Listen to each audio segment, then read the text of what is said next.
Jésus a utilisé de nombreuses paraboles agricoles dans sa prédication, la parabole du semeur, celle du bon grain de l'ivraie, du bon arbre qui donne de bons fruits, etc.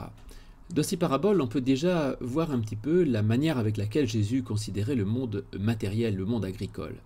La première chose, c'est que la création est bonne, mais qu'en même temps, elle n'est pas toujours bonne, et qu'il y a aussi de mauvaises choses, c'est-à-dire des arbres qui produisent de mauvais fruits ou des épines, et que donc il y a un discernement à faire. C'est-à-dire que Jésus ne divinise pas la nature, même si elle est bonne, elle n'est pas un absolu.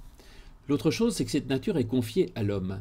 Donc l'homme en est responsable et même elle lui est donnée, mais elle n'est pas donnée à chacun personnellement, elle est donnée collectivement à l'ensemble.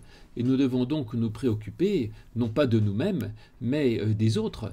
Et là, il y a une véritable responsabilité, je crois, du croyant vis-à-vis de ce que le pape a appelé très justement notre maison commune. Mais en fait, ces paraboles nous parlent plutôt de notre vie intérieure, c'est-à-dire du cœur de notre existence, du royaume de Dieu, de notre foi, de ce qui est pour nous une question de bonheur, d'équilibre, de vie ou de mort, pourrions-nous dire. Et là, ces paraboles agricoles nous montrent sans cesse que tout cela, c'est une question de croissance, et que donc on ne peut pas avoir la foi du jour au lendemain, mais que c'est un travail continu et il faut travailler à sa foi, cultiver, et une foi en même temps ne produit pas non plus toujours du fruit en permanence et sans arrêt, comme un arbre. Avant de produire du bon fruit, il faut attendre qu'il arrive à maturité. Il ne faut donc pas se décourager si notre foi n'est pas toujours productive. Il faut néanmoins en prendre soin, la cultiver, la garder, pour qu'elle puisse un jour porter les fruits dont nous aurons besoin pour nous et pour le monde. Parce qu'en effet, il y a une attente dans l'Évangile, une attente que notre vie produise justement du fruit. Et ces fruits, c'est l'amour, la paix, la fraternité, l'amitié, la bienveillance et la douceur.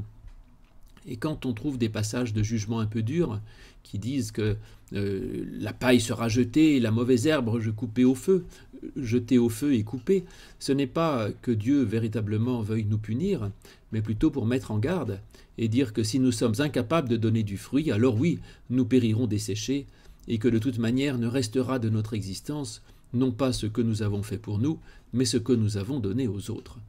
Et en même temps, c'est une bonne nouvelle, parce que l'écologie, sous un certain rapport, veut parfois nous montrer uniquement que comme des consommateurs.